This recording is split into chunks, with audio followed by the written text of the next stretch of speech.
बिस्मिल्लाहिर्रहमानिर्रहीम। अस्सलाम वालेकुम एवरीवन, दिस इज़ समीउर रहमान और आज के लेक्चर में हमने सिर्फ प्रॉपर्टीज़ को पढ़ना है। आज का जो लेक्चर है वो एज सच इतना टेक्निकल नहीं है, उसमें हमने सिर्फ ये प्रॉपर्टीज़ वगैरह ही हैं, थ्योरेटिकली है, तो इसको हमने याद करना और इसकी मार्किंग्स करनी है। ठीक है, तो मैं चाहूँगा कि आप लोग ज़रा बुक्स निकाल लें एक दफ़ा, और जो भी मैंने इधर थ्योरी में चीज़ें अंडरलाइन की हुई हैं इसको आप लोग बुक्स में हाईलाइट कर लें ताकि आपको आसानी हो जाए। आज का टॉपिक है nature of bonding and properties. हमने इससे पहले पढ़ा था कि आयनिक बॉन्ड होता है, कोवलेंट बॉन्ड होता है, एक कोऑर्डिनेट कोवलेंट बॉन्ड होता है, ठीक है, और मेटल्स के बारे में कुछ पढ़ा था। तो इन चारों की प्रॉपर्टीज़ क्या हैं, यानी कि इनकी फ़िज़िकल प्रॉपर्टीज़ क्या हैं, इनके मेल्टिंग एंड बॉइलिंग पॉइंट्स क्या हैं, और इनकी केमिकल प्रॉपर्टीज़ क्या हैं, यानी कि किस सॉल्वेंट में डिज़ोल्व होते हैं। सॉल्वेंट का मतलब आप लोग इस तरह से समझ लो कि लेट्स से अगर आप एक ग्लास में वाटर लेते हो और उसमें कुछ शुगर या सॉल्ट डाल देते हो, ठीक है, तो जो वो वाटर है जो मोस्टली उसमें मौजूद होता है वो उसको सॉल्वेंट कहते हैं। सॉल्वेंट में हमेशा चीज़ें डाली जाती हैं ताकि एक नई चीज़ उसके अंदर डिज़ोल्व हो सके। Ionic compounds. Ionic compounds are made up of positively and negatively charged ions. Ionic compounds के इस टॉपिक में उसने पहले आपको थोड़ा सा वो बैकग्राउंड के बारे में बताया हुआ है जो अभी तक हमने इसके बारे में स्टडी कर लिया है। उसके बाद नेक्स्ट पेज पे प्रॉपर्टीज़ हैं। इसी तरह से बाकी सारे जो आगे टॉपिक्स आ रहे हैं वो भी इस तरह से ही हैं। Ionic compounds are made up of positively and negatively charged ions.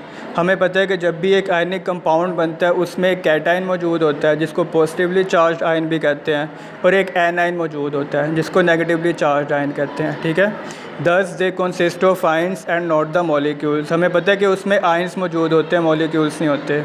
These positively and negatively charged ions are held together in a solid और crystal form। आप लोगों ने शुगर को देखा होगा, सॉल्ट को देखा होगा अपने घरों में, ठीक है, तो वो एक क्रिस्टल फॉर्म में ही होते हैं और सॉलिड शेप में होते हैं। तो वो एक अच्छी एग्जांपल है आयनिक कंपाउंड की। जो सॉल्ट है वो सोडियम क्लोराइड ही होता है, NaCl, तो जो उसका स्ट्रक्चर है वो क्रिस्टल फॉर्म में ही होता है और सॉलिड फेस में होता है। तो ये उसकी अपीयरेंस के बारे में ही बता रहे हैं कि जो ये पॉजिटिवली और नेगेटिवली चार्ज आयंस हैं, these are held together in a solid और crystal form with strong electrostatic attractive forces. Electrostatic attractive forces के बारे में मैंने आपको बताया था। ये वो फोर्सेस, अट्रैक्टिव फोर्सेस वो हैं जो कि पॉजिटिवली और नेगेटिवली चार्ज आयंस के अट्रैक्शन की वजह से डेवलप होते हैं। इलेक्ट्रोस्टैटिक में जो इलेक्ट्रो है इसका मतलब है positive and negative charge ions, और स्टैटिक का मतलब होता है एट रेस्ट, यानी कि जब ये दोनों चार्जेस जो हैं ये एट रेस्ट पे हैं, यानी कि मूव नहीं कर रहे, ऐसे में इनके दरमियान में जो फोर्स ऑफ अट्रैक्शन डेवलप होना शुरू हो जाती है उसको कहते हैं इलेक्ट्रोस्टैटिक अट्रैक्टिव फोर्सेस, और ये काफ़ी स्ट्रॉन्ग होती हैं आयनिक कंपाउंड्स में। The orderly arrangement of sodium ion and chloride ions in a solid crystal of sodium chloride is shown in figure 4.3। आपको नीचे एक फिगर 4.3 नज़र आ रहा होगा जिसमें उसने ब्राउन कलर के स्मॉल सर्कल्स बनाए हुए हैं जो कि सोडियम आयन को रिप्रेजेंट कर रहा है, और ग्रीन कलर के बड़े सर्कल्स बनाए हुए हैं जो कि क्लोराइड आयंस को रिप्रेजेंट कर रहा है। आप देख सकते हो कि हर सोडियम के साथ क्लोराइड आयंस अटैच हैं और हर क्लोरीन के साथ सोडियम आयंस अटैच हैं, और ये एक ही उसने सिंगल क्यूब का स्ट्रक्चर ड्रॉ किया हुआ है 3D में, ताकि आपको एक बेसिक आइडिया हो जाए। इसमें से बेसिक आपने यही समझना है कि सोडियम के इर्द गिर्द हमेशा क्लोराइड आयंस मौजूद होंगे और क्लोरीन के इर्द गिर्द हमेशा सोडियम आयंस ही मौजूद होंगे, ठीक है। ये उसने आयनिक कंपाउंड्स के बारे में एक बेसिक बताया हुआ है। अब हम चलते हैं इनकी प्रॉपर्टीज़ की तरफ। The ionic compounds have following properties. इनकी ये 4 प्रॉपर्टीज़ हैं, तो जो इनके कीवर्ड्स हैं वो मैंने हाईलाइट कर दिए हैं, अंडरलाइन कर दिए हैं। इसको आपने बुक्स में भी इस तरह से मार्किंग कर लेनी है। Ionic compounds are mostly crystalline solids. Crystalline solids का मतलब ये है कि ये क्रिस्टल्स की फॉर्म में है और सॉलिड शेप में मौजूद होते हैं, तो उसी निस्बत से है crystalline solids. Ionic compounds in solid states have negligible electrical conductance but they are good conductors in solution and in the molten form. यानी कि जितने भी आयनिक कंपाउंड्स हैं वो जब सॉलिड स्टेट में होंगे तो उसमें से इलेक्ट्रिसिटी पास नहीं हो सकती, इसलिए वो कह रहे हैं नेग्लिजिबल इलेक्ट्रिकल कंडक्टेंस। नेग्लिजिबल का मतलब होता है बिल्कुल ना होने वाली, और इलेक्ट्रिकल कंडक्टेंस का मतलब होता है एबिलिटी टू कंडक्ट इलेक्ट्रिसिटी। किसी भी कंपाउंड में से अगर इलेक्ट्रिसिटी पास हो सकती हो तो ऐसे में हम कहते हैं कि इसकी कंडक्टिविटी अच्छी है, ठीक है। आयनिक कंपाउंड जब सॉलिड स्टेट में होते हैं तब ये बैड कंडक्टर्स होते हैं इलेक्ट्रिसिटी के, लेकिन जब ये सोल्यूशन फॉर्म में होते हैं या मोल्टन फॉर्म में होते हैं तब ये अच्छे कंडक्टर्स होते हैं। सोल्यूशन फॉर्म का मतलब ये है कि आप सोडियम क्लोराइड को लेट से वाटर में डाल दो तो एंड में जो वो फाइनल प्रोडक्ट बनी है वो एक सोल्यूशन है जिसमें वाटर और सोडियम क्लोराइड मौजूद है। है। सोल्यूशन का ये मतलब है। और मोल्टन फॉर्म का ये मतलब है कि जब भी आप सोडियम क्लोराइड को हीट करते हो तो वो मेल्ट होना शुरू हो जाता है। अब वो जब मेल्ट होने के बाद इस लिक्विड शेप में आ गया ना, उस शेप में वो इलेक्ट्रिसिटी को कंडक्ट कर सकता है। It is due to presence of free ions in them. इसकी रीज़न यही है कि जब आप उसको हीट कर लेते हो ना, तो आइंस फ्री हो जाते हैं, यानी कि फोर्स ऑफ अट्रैक्शन इतनी स्ट्रॉन्ग नहीं रहती, जिसकी वजह से इलेक्ट्रिसिटी पास होना शुरू हो जाती है। इसी तरह थर्ड पॉइंट में वो कहते हैं ionic compounds have high melting and boiling points. हमने इसका पढ़ा है कि इसमें चूंकि स्ट्रॉन्ग इलेक्ट्रोस्टैटिक अट्रैक्टिव फोर्सेस होती हैं, यानी कि फोर्स ऑफ अट्रैक्शन स्ट्रॉन्ग होती है, पॉजिटिव और नेगेटिवली चार्ज आयंस, तो ऑब्वियस है कि उसको तोड़ने के लिए हमें हाई हीट एनर्जी रिक्वायर होती है। तो उसी निस्बत से ये कह रहे हैं कि इनका मेल्टिंग पॉइंट और इनका बॉइलिंग पॉइंट बहुत हाई होता है। For example, sodium chloride has melting point of 800 degree Celsius and a boiling point of 14-13 degree Celsius. अगर आप सोडियम क्लोराइड को सिर्फ मेल्ट करना चाहते हो तो उसके लिए हमें तकरीबन 800 डिग्री सेल्सियस टेम्परेचर चाहिए, जो कि एक बहुत हाई टेम्परेचर है। और अगर आप चाहते हो कि सोडियम क्लोराइड बॉयल करना शुरू कर दे तो वो 14-13 डिग्री सेल्सियस है। जो 1000 डिग्री सेल्सियस से ऊपर के जितने टेम्परेचर है ना, इनको प्रैक्टिकली अप्रोच करना बहुत मुश्किल होता है। ये values through curves, through graphs obtain की जाती हैं। As ionic compounds are made up of positive and negative ions, there exists strong electrostatic forces of attraction between oppositely charged ions. अब वो आपको ये बता रहा है कि चूँकि इसमें पॉजिटिव और नेगेटिव चार्जेस मौजूद होती हैं और उनके दरमियान में strong electrostatic force of attraction होती है, so a great amount of energy is required to break this forces. तो ऑब्वियस है कि अगर हमने इन फोर्सेस ऑफ अट्रैक्शन को तोड़ना है जो सोडियम और क्लोरीन के दरमियान में मौजूद हैं, ठीक है, तो उसके लिए हमें बहुत ज़्यादा हीट एनर्जी चाहिए होती है। उसी हिसाब से इनका मेल्टिंग पॉइंट और बॉइलिंग पॉइंट बहुत हाई है। They dissolve easily in polar solvents like water. अच्छा, दो तरह के हमारे पास सॉल्वेंट्स होते हैं, एक होते हैं पोलर सॉल्वेंट्स, एक होते हैं non polar solvents. Polar solvents में जो पोलर है, पोलर का मतलब मैंने आपको बताया था कि उसके अंदर पॉजिटिव और नेगेटिव चार्जेस मौजूद होते हैं। तो उसी हिसाब से जो पोलर सॉल्वेंट्स हैं, सॉल्वेंट्स उस चीज़ को कहते हैं जिसके अंदर हम छोटा सा सल्यूट ऐड करते हैं ताकि एक सोल्यूशन बन सके। जैसे कि मैंने अभी आपको एग्जांपल दी थी ना कि आप सोडियम क्लोराइड को वाटर में डिसॉल्व करते हो, इसमें जो सोडियम क्लोराइड है वो सल्यूट है, जो वाटर है वो सॉल्वेंट है। सॉल्वेंट में हमेशा चीज़ें डाली जाती हैं ताकि वो चीज़ डिसॉल्व की जाए। जैसे कि हम वाटर, जो कि एक पोलर सॉल्वेंट है, उसमें NaCl डाल देते हैं ताकि वो डिसॉल्व हो जाए, ठीक है। पोलर सॉल्वेंट्स का मतलब भी यही है कि एक ऐसा सॉल्वेंट जिसमें पोलैरिटी मौजूद हो, यानी कि उस सॉल्वेंट के अंदर पॉजिटिव और नेगेटिव चार्जेस मौजूद हो, उसको कहते हैं पोलर सॉल्वेंट्स। जैसे कि वाटर है, वाटर में हमारे पास हाइड्रोजन आयन और हाइड्रोक्साइड आयन्स मौजूद होते हैं। Water has high dielectric constant that weakens the attraction between ions. अच्छा, इसमें लिखा हुआ है water has high dielectric constant. इसका क्या मतलब है? जो डाइलेक्ट्रिक कांस्टेंट है ना, ये एक टर्म है जो कि एक्चुअली सॉल्वेंट की एबिलिटी को डिस्क्राइब करता है कि वो सोल्यूट के आयंस को तोड़ सके। जैसे कि अगर हम NaCl को ही वाटर में डाल देते हैं तो वाटर की एबिलिटी बहुत अच्छी है कि वो सोडियम क्लोराइड को आयंस में तोड़ सके, यानी कि सोडियम आयंस अलहदा कर दे और क्लोराइड आयंस अलहदा कर दे ताकि वो इजीली डिसॉल्व हो सके। इसको कहते हैं डाइलेक्ट्रिक कांस्टेंट। अगर वाटर की डाइलेक्ट्रिक कांस्टेंट की वैल्यू बहुत हाई है, इसका मतलब ये है कि जितने भी हम सोल्यूट इसमें आयनिक कंपाउंड्स इसमें डाल देंगे तोड़ने के लिए, वो उनके आयंस को बहुत ईजिली तोड़ देगा, ठीक है।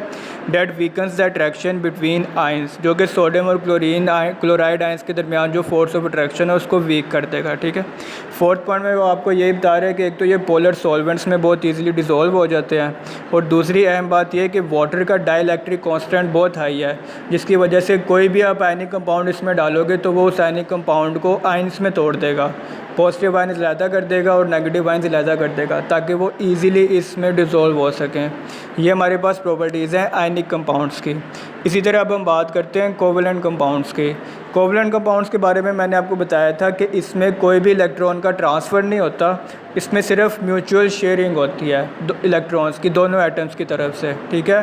आमतौर पर जितने भी नॉन मेटल्स हैं ना, जो ग्रुप नंबर 13 से लेके ग्रुप नंबर 17 तक जो ये एलिमेंट्स हैं, ये आमतौर पर कोवलेंट कंपाउंड्स बनाते हैं, ठीक है। और ये आयनिक बॉन्ड के मुकाबले में बहुत वीक बॉन्ड होता है covalent bond. The covalent compounds are made up of molecules that are formed by mutual sharing of electrons between their atoms, that is covalent bonds. वो आपको यही बता रहे हैं कि कोवलेंट बॉन्ड बनता कब है, जब दो एटम्स को आपस में इलेक्ट्रॉन्स की म्यूचुअल शेयरिंग होती है। A covalent bond is generally regarded as weaker than an ionic bond.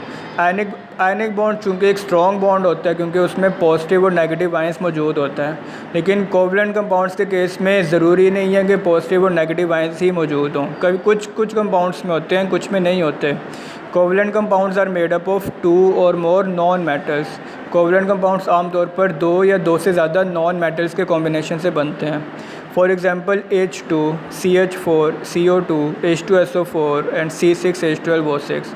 H2 जैसे कि हाइड्रोजन गैस है, इसमें हाइड्रोजन के ही 2 एटम्स आपस में अटैच हैं, ठीक है। CH4 इसको मीथेन कहते हैं।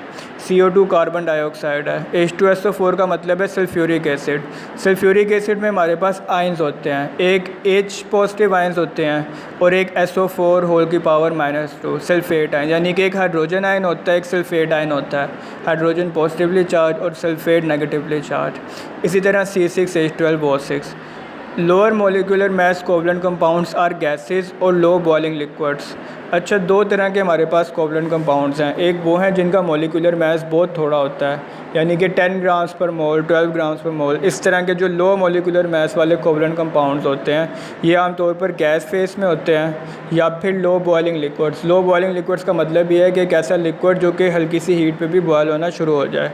जो लोअर मोलिकुलर मास हैं उनकी बात कर रहा है। कॉन्ट्रेरी टू इट, इसके मुकाबले में जो higher molecular mass covalent compounds they are solids, वो सॉलिड्स फेज में होते हैं। General properties shown by covalent compounds are as follows. अब हमने इनकी कुछ प्रॉपर्टीज़ देखनी है। They have usually low melting and boiling point. इसमें चूँकि पॉजिटिव और नेगेटिवली चार्ज आयंस मौजूद नहीं होते, सब में नहीं होते, कुछ में होते हैं, तो आयनिक कंपाउंड्स के कंपैरिजन में ये रिलेटिवली इनका मेल्टिंग पॉइंट, इनका बॉइलिंग पॉइंट बहुत लो होता है। जहाँ हमने अभी देखा है कि सोडियम क्लोराइड का मेल्टिंग पॉइंट 800 डिग्री सेल्सियस है, उसका बॉइलिंग पॉइंट 1413 डिग्री सेल्सियस है, जो कि बहुत हाई है टेम्परेचर। इसके मुकाबले में जो कोवलेंट कंपाउंड्स होते हैं ना, इनका 100 डिग्री सेल्सियस, 200 डिग्री सेल्सियस, इस पे ये कंपाउंड्स बॉयल होना शुरू हो जाते हैं। They are usually bad conductors of electricity, यानी कि इनमें से इलेक्ट्रिसिटी पास नहीं हो सकती क्योंकि आयंस ही मौजूद नहीं होते। The compounds having polar character in their bonding are conductor of electricity when they dissolve in polar solvents.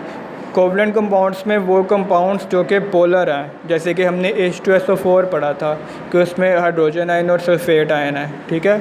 जो इस तरह के जो पोलर कंपाउंड्स हैं ना, उसमें इलेक्ट्रिसिटी पास हो जाती है थोड़ी बहुत, क्योंकि वो पोलर सॉल्वेंट्स में बहुत इजीली डिसॉल्व हो जाते हैं।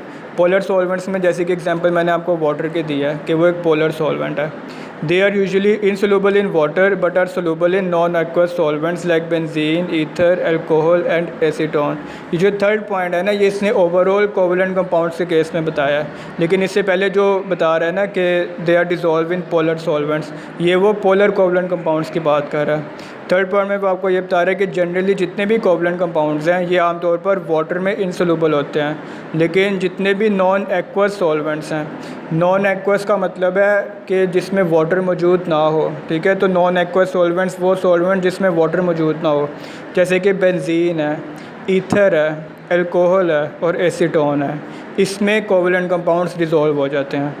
Large molecules with 3 dimensional bonding form covalent crystals which are very stable and hard. जो इनके लार्ज मोलिकुलर मास होते हैं ना कोवलेंट कंपाउंड्स के, उनकी 3D बॉन्डिंग्स होती हैं, जिसकी वजह से कोवलेंट क्रिस्टल्स बनना शुरू हो जाते हैं। कोवलेंट क्रिस्टल्स की जिस तरह मैंने आपको आयनिक कंपाउंड्स की एग्जांपल दी थी कि वो क्रिस्टल फॉर्म में होते हैं, इसी तरह से कोवलेंट कंपाउंड्स हमारे पास काफ़ी ऐसे हैं जो कि क्रिस्टल शेप में ही होते हैं। They have very high melting and boiling points, और इसी वजह से इनका बॉइलिंग और मेल्टिंग पॉइंट बहुत हाई होता है। जो ये कोवलेंट क्रिस्टल्स की फॉर्म में होते हैं ना, अब चूँकि क्रिस्टल्स सॉलिड फेस में होते हैं, वो स्टेबल भी होते हैं, वो हार्ड भी होते हैं, वो रिजिड भी होते हैं, वो स्ट्रॉन्ग भी होते हैं, तो इसीलिए उनका मेल्टिंग और बॉइलिंग पॉइंट बहुत हाई होता है, ठीक है। तो आज का लेक्चर बस अब मैं यहीं पे एंड करता हूँ। नेक्स्ट लेक्चर में हमने इंशाल्लाह ये polar and non polar compounds यहाँ से स्टार्ट करना है और ये एंड तक हमने चैप्टर कंप्लीट करना है, ठीक है। तो इसमें से जो इंपॉर्टेंट है ना, आयनिक कंपाउंड्स की प्रॉपर्टीज़ हैं 4, ये इंपॉर्टेंट है। ये as a long question important है कि ये कभी कभार आ जाता है कि right 4 properties of ionic compounds, और 4 नंबर्स इसकी ये 4 प्रॉपर्टीज़ के ही होते हैं। तो मैंने आपको ना इंपॉर्टेंट चीज़ें हाईलाइट कर ली हैं, अंडरलाइन कर दी हैं। आपने इसको बुक में भी ऐसे ही हाईलाइट कर लेना है ताकि आपको याद करने में आसानी हो, ठीक है। और आपकी डायरी यही है कि आपने इसकी ये प्रॉपर्टीज़ ख़ास तौर पे याद करनी है। प्रॉपर्टीज़ के ऊपर का जो पैराग्राफ दिया हुआ है, चाहे वो आयनिक कंपाउंड्स के केस में हो, चाहे वो कोवलेंट कंपाउंड्स के केस में हो, वो सिर्फ उसने एक बैकग्राउंड बताया हुआ है जो कि हम एक्चुअली पहले पढ़ चुके हुए हैं। आयनिक बॉन्ड को जब हमने लॉन्ग क्वेश्चन पढ़ा था, इसी तरह जब कोवलेंट को लॉन्ग क्वेश्चन पढ़ा था, ठीक है। तो बस आज का टॉपिक मैं यहीं पे एंड करता हूँ। तो नेक्स्ट लेक्चर में भी इंशाल्लाह ये चैप्टर को कंप्लीट करते हैं। तो बस अल्लाह हाफ़िज़।